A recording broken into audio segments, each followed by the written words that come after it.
লো করো। দেখো পানি হচ্ছে আমাদের রাজকোটে, এত পানি হচ্ছে। ফারাদের রাত থেকে পানি হচ্ছে। দেখো পানি। হ্যাঁ করো।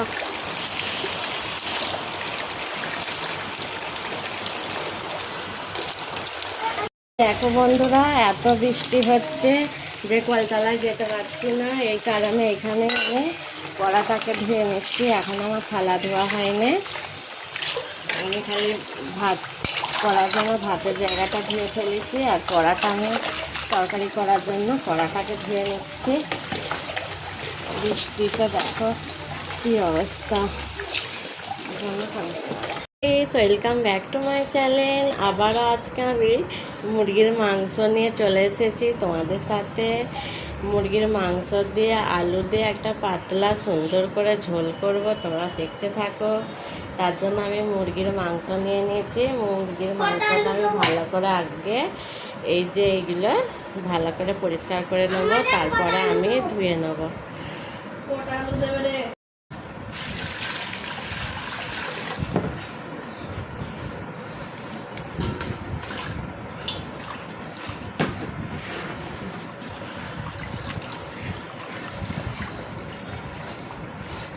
বন্ধ করে দেড় দাম করে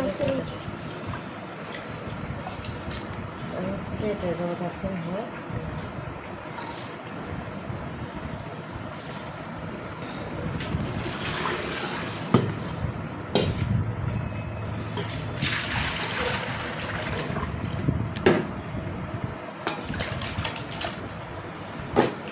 কড়াতে যে পানিটা ছাড়লো, পানিটা শুকিয়ে গেছে। শুকিয়ে যাবার পরে আমি তেল দিয়ে দিচ্ছি।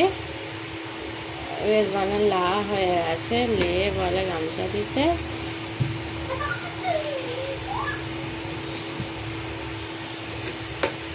তেলটা গরম হয়ে গেছে, তেলের মধ্যে তেজপাতা আর এই শুকনো লঙ্কাগুলো আগে দিয়ে দেবো।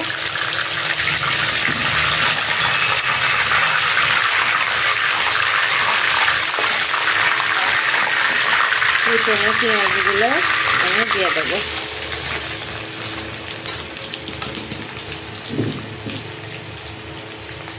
পেঁয়াজটার কালার এখন আমার আসেনি, এই কারণে আমি মাংসটা দিচ্ছি না। পেঁয়াজের যখন কালারটা আরও ভালো ভাজবে, একদম বাদামি একটু হয়ে যাবে, ভালো করে ভাজা হয়ে যাবে। ভাজা হয়ে যাওয়ার পরে তারপরে আমি মাংসটা দিয়ে দেবো। তোমরা দেখতে থাকো। এবার বেড়াটা মাংসটা ছাড়লো, আমি এবার এতে দিয়ে দেবো। পেঁয়াজটা দেখো একদম ভালো করে লাল হয়ে গেছে।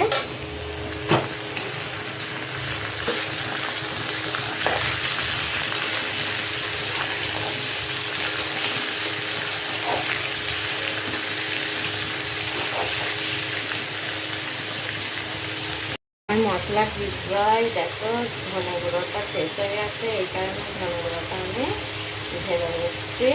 ধনে আর জিরেটা আমাকে আবারও ভেজে তুলে রাখতে হবে। মশলাগুলো এক একের মতো দিয়ে দেবো।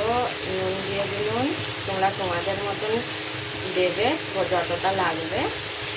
আমি আমার মতন করে দিচ্ছি, কমে দেখে তো বুঝতে পারবে না, কিন্তু যতটা লাগবে সেইগুলো দেবে। মশলাটা গাছে ধরে আদা রসুনটা একটু পরে একটু দিয়ে দেবো। ঘরোয়া রান্না, বেশি স্পেশাল নয়, সাধারণ আলু দিয়ে আর মাংস দিয়ে সুন্দর একটা পাতলা ঝোল।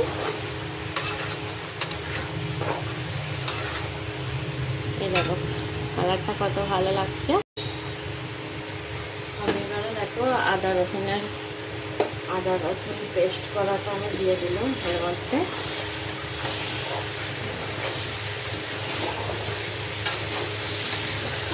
গরম মশলা আর জিরে গুঁড়োটা একটু পরে দেবো। তারপর ধুয়ে তুলে নিয়েছি আর আলুগুলো কেটে নিয়েছি, তোমরা দেখতে থাকো। আলুগুলো দেখো আমি ভেজে নেবো।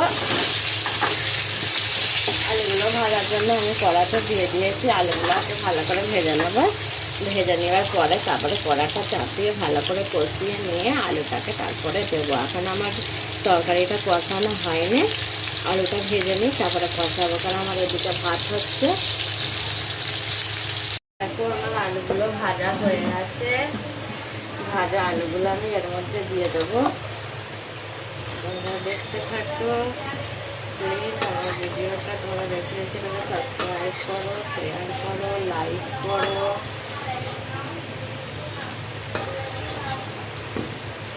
বাবা তেল ছিটকে পড়তেছে। আলুটাকে দিয়ে দিয়েছি।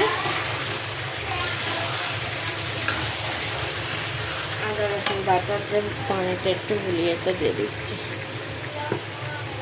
দেখো গরম মশলাটা আমি এতে দিয়ে দেবো এবারে। এই ছিল গুঁড়ো গরম মশলা।